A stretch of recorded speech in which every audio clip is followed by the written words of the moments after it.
So the question is, what do you do when God bypasses what you want to give you what you need?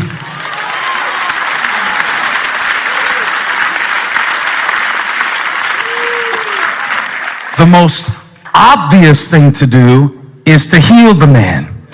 But sometimes before God can do what is obvious and change your situation, he wants to work within you so that when he changes your situation, you will be ready to receive it.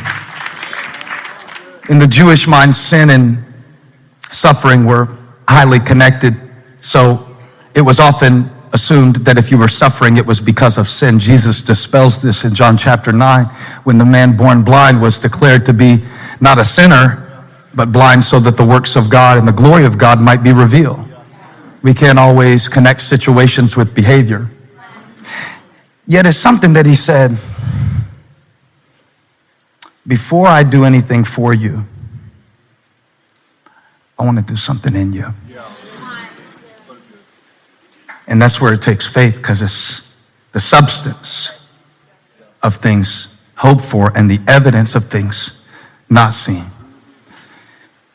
To know that God is working. And you know who I thank God for in this passage? I thank God that this man had friends who believed for him what he might not have been able to believe for himself. And if I were preaching this at what's it called now? Youth X, used to be called Student Takeover. I can't keep up with all the names. I would preach the message around who are your for. That's really important. Who are your for? You got to have the right for. Because the wrong for would have dropped him off at the door, but the right for were willing to put him where he belonged, at the feet of Jesus. Now, are they bringing you to Jesus or driving you away?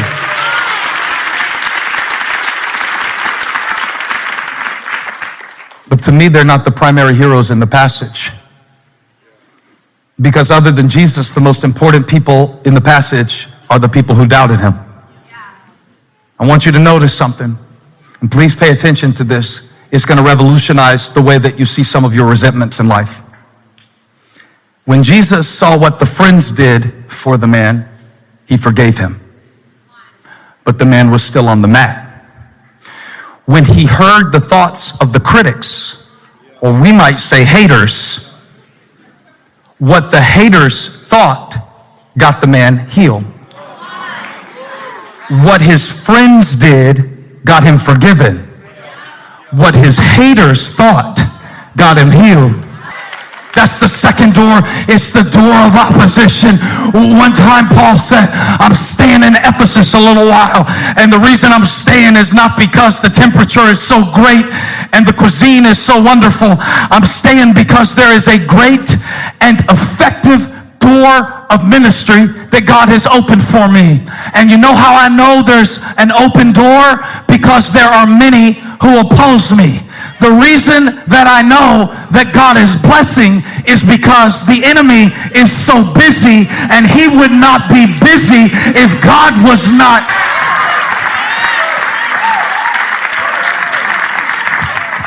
If there had been no haters, he wouldn't have got healed. If there had been no weakness, you wouldn't be strong. If there had been no resistance, you wouldn't be so resilient. There are many who oppose me, but the opposition, I'm going to calm down and say it for all the intellectual people. The opposition proves the opportunity. Okay, investment terms. The really good investments you don't know about unless you have money. It's a barrier to entry. The investments that most of us can invest in are not the best investments. The best investments are reserved for people. Now, I'm saying this about money, but I mean it about battles and trials. See, the biggest battles are reserved for the people that God has his hand on, that he put a deposit in, and you cannot be defeated, because if he opened the door, nobody can shut it.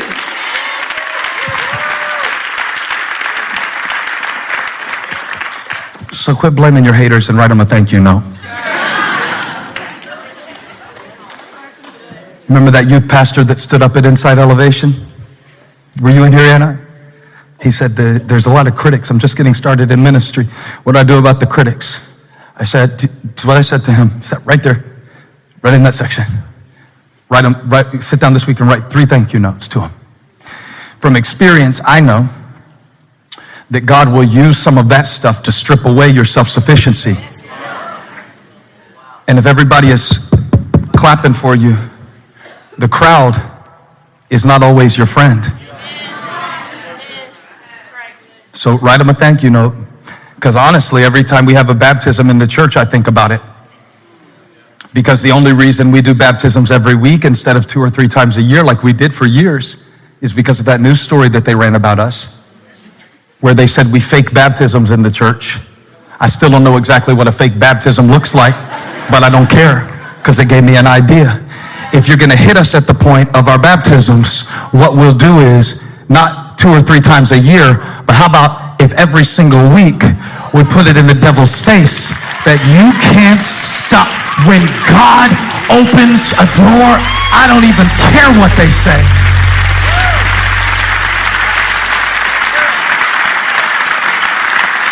Let's while we're at it, let's ban the word hater. Because most of us don't have haters. We just have people who don't agree with us. And we label that haters. Okay? Your coach is not your hater because he is not going to play you right now. Your coach is a trainer. He is teaching you that you are not good enough yet to get playing time, Timmy. The reason, Timmy, you're not playing, Timmy, is because you're not a player yet. So thank your coach. He's not a hater. He's teaching you to be a player. So you need to thank that boss who was hard on you. My boss is a hater. No, you're late to work. Your boss is not a hater because she expects you to be on time. I saw a supervisor just give him some praise right there on the 8th row at Valentine. Thank God for it, because the opposition is the opportunity. I'm so anointed to say this to you right now. Feels like a freight train. This word is coming through the roof. It's coming through the teachers of the law. Jesus is preaching. Jesus is healing. Nothing can stop it. Jesus is preaching. Jesus is healing. Nothing can stop it. And he uses the opposition to bring the man healing. Now, what is God using in your life right now that you are trying to get away from? There's another door.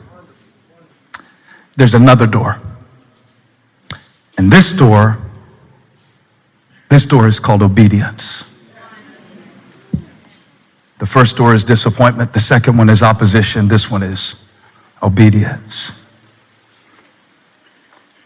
And it is the kind of obedience that has to trust God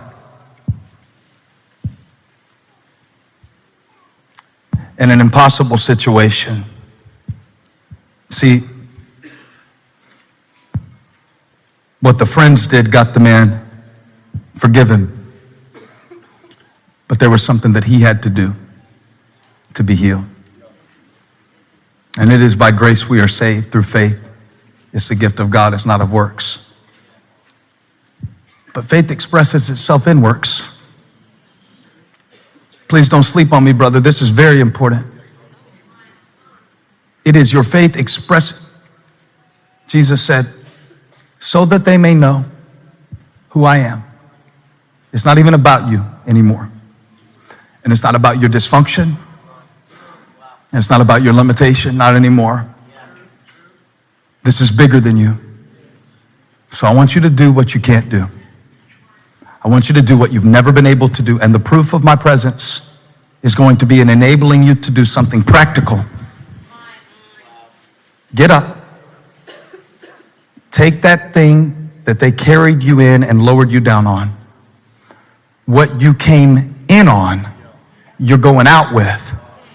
But instead of it holding you, you'll be holding it.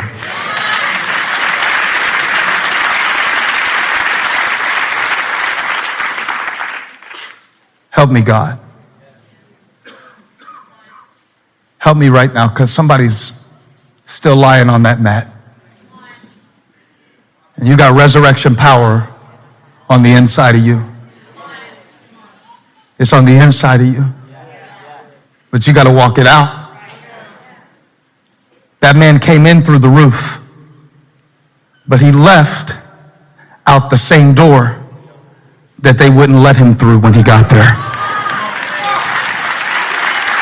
And what I'm declaring today by the Spirit of God is, if you will get up, you can get up. If you will forgive, you can forgive. If you will be whole, I'm not saying the mat will go away. I'm saying that you will not spend the rest of your life lying down on it and blaming others for the condition that you're in. So get up in front of all of these other people. Think about the courage that this demonstration requires, because the people that are watching this man are not even cheering for him. They don't even like the fact that he interrupted the service and that Jesus thinks he can forgive him. So now he has to get up and walk in front of people who don't want him to. Now he has to get up and take his first steps. When most of us took our first steps, somebody was cheering us on. But he has to do it in the face of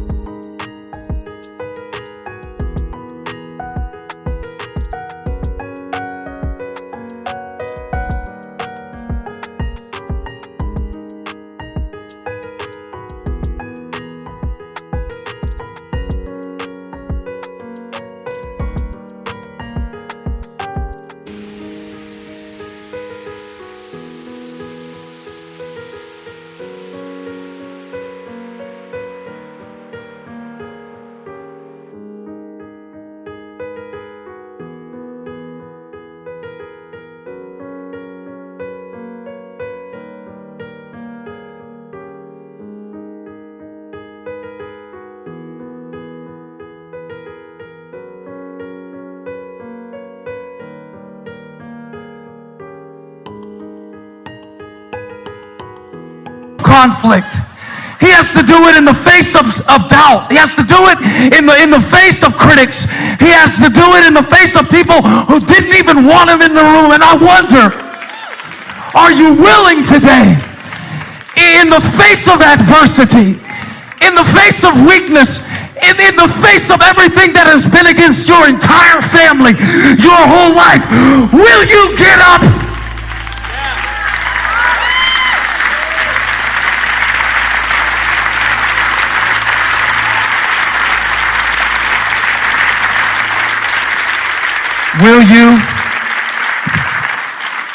Will you become a door? When God wants to show people who he is, he picks somebody with an issue, and he wants to show who he is through you. Somebody say, there's another door.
This is the door of revelation. And the people were not amazed when the roof came off. They were amazed when the man got up. They were not amazed even by Jesus' preaching. They were amazed by the man's demonstration. And there are some of you that are about to become a door for people to see Jesus through your life. And here's who he's going to pick. The people who were paralyzed, who have made a decision. I may not be able to get rid of my issue, but my issue is not keeping me from Jesus. See, there's another door. And when you've done all that you can do, and you've tried all that you know to try, and self-help isn't helping, and people have stopped believing in you a long time ago, and truth be told, you've given up on yourself. But God called me to be like those 4 men and carry you today and put you at the feet of Jesus. Let me tell you about Jesus. Jesus is not your average preacher. He is the way, the truth, and the life. He is the resurrection. He is the good shepherd. He is